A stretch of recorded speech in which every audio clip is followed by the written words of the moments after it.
The first thing the students noticed was the silence. Not the normal silence of a classroom waiting for a lesson to begin. Not the quiet murmur that filled the halls of the academy before morning assembly. This was different, heavy, uncomfortable. The kind of silence that spread when everyone in the room was afraid to speak first. At the center of that silence stood a young human woman wearing a dark military uniform covered in symbols no one recognized. 5 years ago, she had walked through these same halls carrying books and worrying about exams. She had been 16 years old then, too young, many had said, too inexperienced. Just another student from Earth, a Deathworld famous across the galaxy for producing stubborn survivors. Then the war came. The Galactic Coalition had needed soldiers. Entire fleets had vanished along the frontier. Alien colonies were falling one after another. Strange enemy forces had emerged from the uncharted regions beyond known space, and every major species was desperate for reinforcements. Humanity answered. As always, they answered. The Coalition had expected Earth to contribute ships, resources, and experienced officers. Instead, they witnessed something few aliens could understand. Human volunteers arrived in numbers that shocked entire governments. Men and women who willingly stepped into impossible situations. Young recruits who accepted missions others considered suicide. Among them was a 16-year-old student. Most aliens assumed she would never return. After all, survival rates on the frontier were almost non-existent. Entire battalions disappeared. Veteran commanders were lost. Warships were reduced to drifting wreckage in forgotten star systems. Yet humanity came from a world where survival itself was a daily lesson. Earth was classified as a death world for good reason. Predators, storms, diseases, extreme climates, and natural disasters had shaped humanity for thousands of years. To most species, the human homeworld sounded less like a planet and more like a punishment. The war only revealed what that environment had created. Again and again, alien observers watched human units endure conditions that should have broken them. They crossed toxic worlds, survived impossible sieges, and continued fighting long after every prediction said they would fall. Stories began spreading through Coalition space. Stories about a young human soldier who never abandoned her squad. Stories about impossible escapes. Stories about battles where entire enemy forces retreated after realizing humans had arrived. At first, everyone dismissed the reports as exaggerations. Then survivors started telling the same stories. Then commanders started confirming them. Then enemy transmissions began mentioning her. The student who had vanished into war slowly became something else. A legend, a warning. A symbol of everything the galaxy was beginning to understand about humanity. And now she had come home. The Academy administration had prepared speeches. The teachers had organized ceremonies. The students expected a hero's welcome. Instead, the moment she stepped through the gates, every conversation stopped. Because the person standing before them did not look like the teenager who had left. Her eyes carried the weight of distant battlefields. Her uniform carried marks from campaigns that had already become military history. Even the veteran security officers avoided meeting her gaze for too long. Then a Coalition shuttle descended from the clouds above the academy. Its engines roared across the campus. The hatch opened. And the alien delegation that emerged was not there to honor her. They were there because something from the war had followed her home. No one moved as the alien delegation stepped onto the academy grounds. The visitors wore the insignias of the Galactic Coalition's highest military offices. Even the youngest student recognized those symbols. These were not diplomats sent for ceremonies. These were officials who only appeared when entire sectors faced emergencies. The strange part was their behavior. Most alien species found humans intimidating. That fact had become increasingly common since the Frontier War began. Yet these officials seemed nervous in a different way. Their eyes never left the young human veteran standing near the center of the courtyard. It was as if they were not watching a soldier. It was as if they were watching a possible disaster. Whispers spread through the crowd. Students exchanged confused glances. Teachers stood frozen. Security personnel subtly adjusted their positions. The human veteran remained completely still. She simply watched the delegation approach. For a brief moment, one of the alien officers hesitated. That alone shocked several observers. This officer commanded entire fleets. His authority stretched across dozens of star systems. Yet he looked uncomfortable standing in front of a former 16-year-old student. The reason traced back to events few civilians knew about. The Frontier War had changed the galaxy. Before humanity joined the coalition, most species approached danger carefully. Risk calculations governed nearly every decision. Survival was valued above all else. Humans thought differently. Alien analysts spent years trying to understand why. Some blamed Earth's environment. Others blamed human psychology. The truth was probably both. Earth remained one of the harshest inhabited worlds in known space. Its gravity exceeded coalition standards. Its weather systems regularly reached levels classified as environmental disasters elsewhere. Its oceans, deserts, mountains, and frozen regions could all kill the unprepared. Even Earth's wildlife confused alien scientists. Predators hunted prey larger than themselves. Plants evolved chemical defenses. Microorganisms adapted with frightening speed. Humanity had grown inside that chaos. As a result, humans developed habits other species considered reckless. They explored dangerous regions. They experimented with unknown technology. They continued functioning under stress levels that overwhelmed most coalition personnel. The war magnified those traits. Entire human units became famous throughout coalition space. There were stories of soldiers surviving months behind enemy lines. Stories of engineers repairing damaged ships during combat. Stories of civilian volunteers crossing active war zones to rescue stranded populations. Most of those stories sounded impossible. Unfortunately for the galaxy, many were true. The young veteran standing in the Academy courtyard had become one of the most famous examples. Official records remained heavily classified. Rumors filled the gaps. Some claimed she survived 3 planetary sieges. Others insisted she escaped from enemy captivity. One report suggested she crossed an uncharted Deathworld alone after a transport crash. No one knew which stories were real. The military never commented. The veteran never corrected anyone. That silence made the legends grow larger. Meanwhile, another problem emerged: the enemy. Even now, years after the first battles, coalition intelligence still struggled to understand them. The mysterious force had appeared without warning beyond explored space. They rarely communicated. Captured technology revealed almost nothing. Every encounter raised new questions. Every victory uncovered deeper mysteries. And during the final campaigns of the war, something unusual happened. Enemy transmissions began mentioning a specific human soldier, the same soldier now standing in front of her former school. Analysts initially ignored the reports. Then more transmissions appeared. Then entire enemy fleets altered course whenever her unit entered nearby sectors. No explanation was ever found. The phenomenon became one of the war's strangest unsolved mysteries. Now the delegation leader finally stopped a few steps away from her. The courtyard remained silent. Thousands of eyes watched. The officer took a slow breath. His expression revealed something that sent a chill through every witness present. Fear, not fear of battle. Not fear of politics, fear of information. The kind of fear carried by someone who had learned a terrible secret. Then he reached into his uniform and removed a sealed data crystal. "We received this signal 3 hours ago," he said quietly. The veteran's face did not change. But every color seemed to drain from the officer's features, because the signal had come from deep beyond the frontier, from a region of space where nothing should have survived. And it contained only one message. A message addressed directly to her. The courtyard remained frozen as the data crystal changed hands. For the first time since her return, the young veteran showed a reaction. It was small, almost invisible. A tightening of her jaw, a slight shift in posture. But the coalition officers noticed immediately, and their unease deepened. Whatever was stored inside that crystal, she understood its importance before anyone else.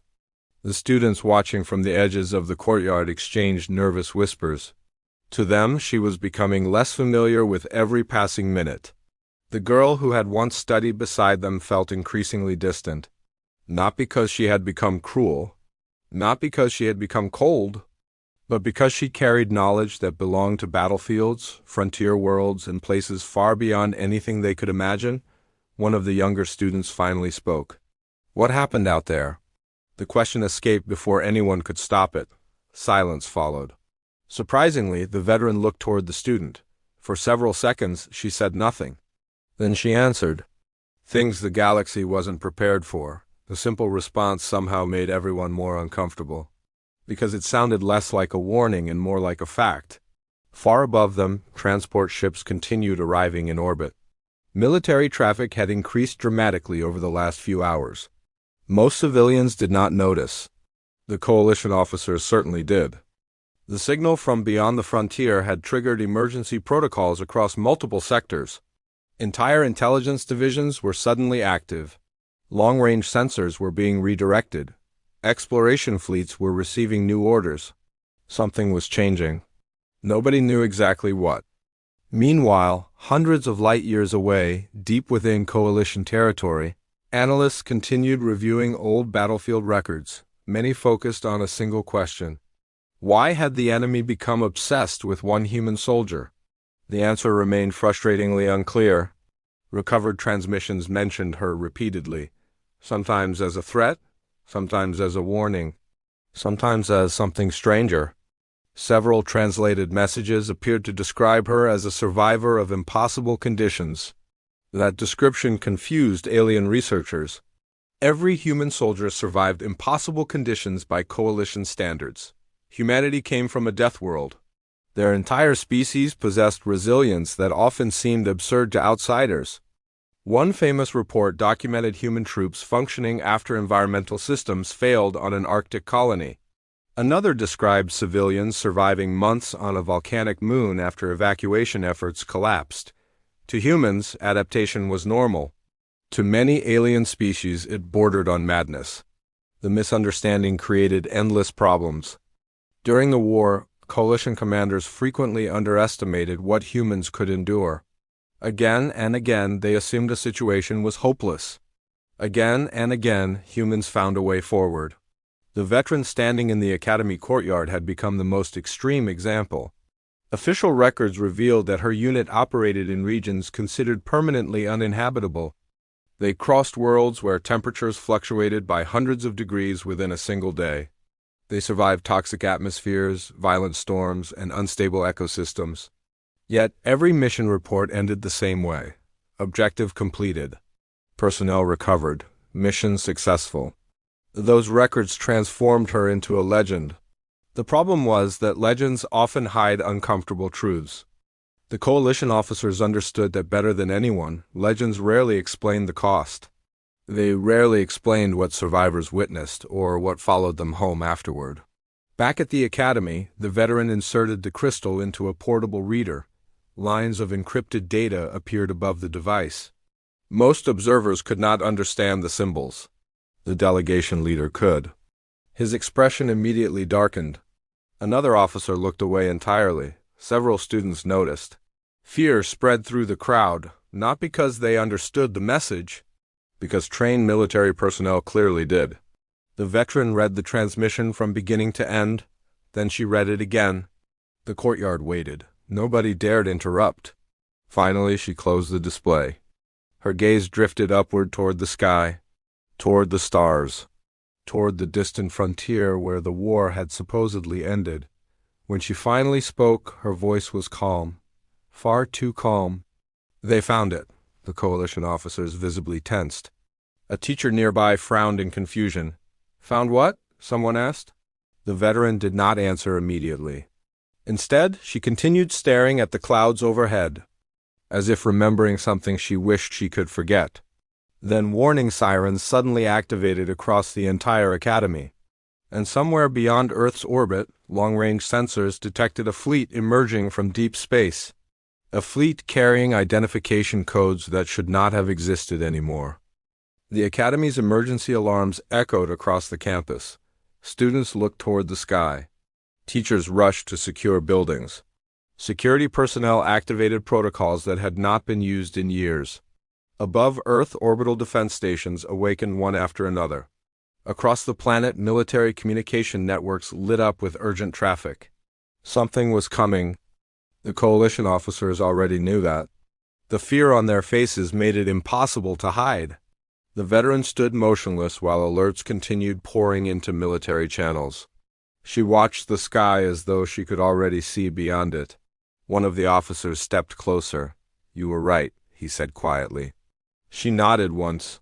The simple gesture sent a wave of unease through everyone nearby, because it meant she had expected this years ago, long before the signal arrived, long before the fleet appeared on sensors. The delegation leader turned toward the academy staff. "There are classified details we cannot discuss." That statement immediately raised more questions than it answered. A teacher crossed her arms. "Then explain what you can," the officer hesitated. His eyes drifted toward the veteran. Finally, he spoke. "Near the end of the Frontier War, a deep space survey discovered something." The courtyard became silent again. "A structure." Confused looks spread among the students. The officer continued. "It was older than any known civilization, larger than entire cities, hidden inside a region of space where navigation systems barely functioned. Several coalition researchers had called it impossible. Others called it a relic. Some believed it was a warning. No one agreed on its purpose.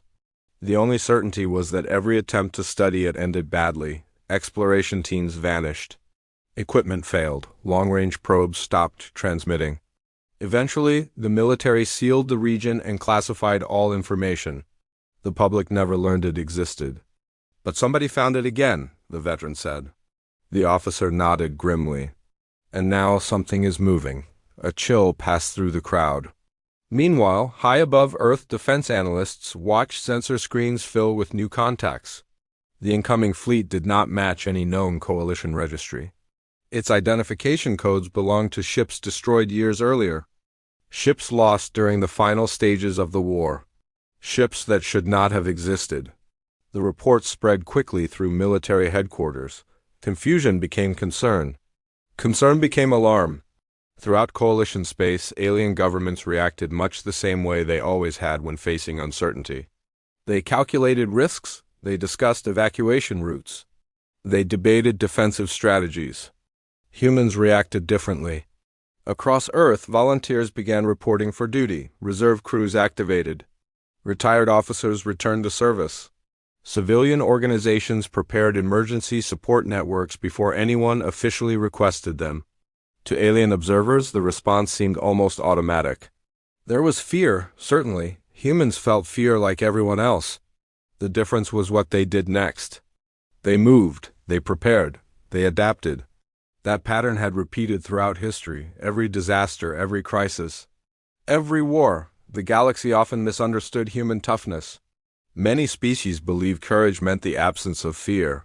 Humans knew better. Human courage meant continuing despite fear. That lesson had been written into the history of a death world long before humanity reached the stars. The veteran represented that lesson better than anyone. Students began noticing something unusual. Military personnel kept arriving, experienced officers, fleet commanders, decorated veterans, individuals whose names appeared in history records. One after another, they sought her out. Not because she outranked them, not because she commanded them, because they trusted her. The realization spread through the academy. This was not merely a famous soldier. This was someone respected by the people who had survived the worst battles of the age. Someone who had walked through impossible situations and returned. The coalition delegation understood it too, which was why their growing concern frightened them. The veteran finally looked away from the sky. Her gaze moved toward the gathering crowd of students, toward the same halls where her journey had begun. For a moment, she seemed 16 again, then the expression vanished. A transmission suddenly arrived from Earth's orbital defenses. The message was broadcast simultaneously to military channels across the planet. The unidentified fleet had changed course. It was no longer approaching the outer system. It was heading directly toward Earth, and at the front of the formation was a single vessel carrying a signal that matched the ancient structure beyond the frontier. The same structure everyone feared. The same structure she had encountered years ago. The same structure she had sworn never to speak about again. And as the transmission data scrolled across nearby displays, her eyes widened for the first time since returning home, because the signal contained something impossible: a human distress code. One that had been transmitted by her own unit 5 years earlier. The entire courtyard stared at the veteran.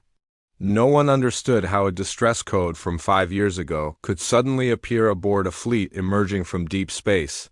She understood. Or at least she feared she did. For the first time since returning home, memories she had spent years burying came rushing back. The final mission, the classified expedition, the ancient structure beyond the frontier. Back then, her unit had been assigned to investigate the mysterious object after several exploration teams vanished.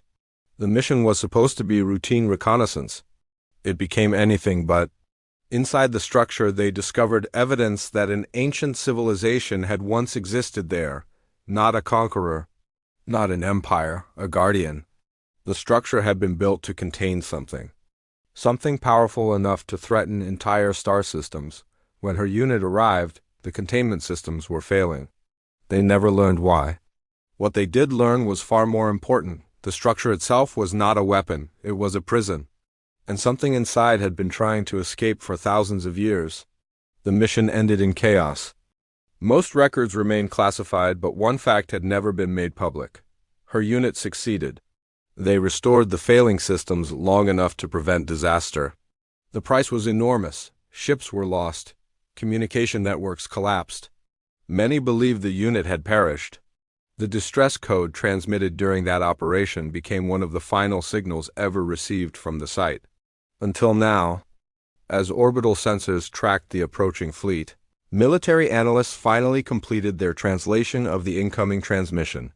The results stunned everyone. The fleet was not attacking, it was escorting. Aboard the lead vessel were survivors.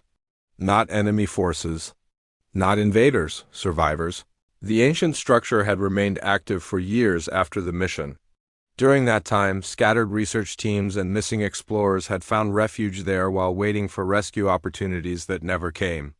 Unable to contact the galaxy, they had survived together: humans, aliens, former enemies, lost travelers, all protected by the same guardians who maintained the ancient prison. When the structure finally detected renewed coalition activity nearby, it released the survivors and transmitted the only distress code it still possessed, the one sent by her unit. Hours later, the fleet entered Earth's orbit. The truth spread across the planet and then across the galaxy. There was no invasion, there was no returning enemy. Only people coming home. Families reunited, friends embraced.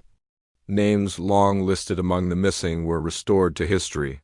The Academy students watched the events unfold through live broadcasts. For the first time, they began understanding why the veteran had become a legend. Not because she had won battles. Not because she survived impossible missions. Because when confronted with a choice between retreat and responsibility, she had chosen responsibility. Even at 16? Even on the most dangerous frontier in known space. The Coalition delegation remained on Earth for weeks afterward. Many alien officials spent the time studying humanity more closely than ever before. What they discovered changed old assumptions. Human strength was not simply endurance. It was adaptability, hope, determination. Humans came from a death world where survival required cooperation as much as toughness. That lesson had followed them into the stars. The galaxy finally understood why humanity succeeded where others failed. Humans did not endure because they were fearless. They endured because they kept moving forward together. Months later, life at the Academy returned to normal. Students attended classes. Teachers resumed lessons. The excitement slowly faded. Yet one thing never changed. Whenever new students passed the memorial garden near the entrance, they paused before a simple plaque. It honored a former student who had left for war at 16 and returned as a symbol of humanity's best qualities. Not violence, not conquest, survival, courage, and the refusal to abandon others. The galaxy would remember many heroes from the frontier war. But among humans and aliens alike, one lesson endured above all. Never underestimate a species forged by a death world. Because when darkness rises, humanity does not simply survive. Humanity helps others survive too.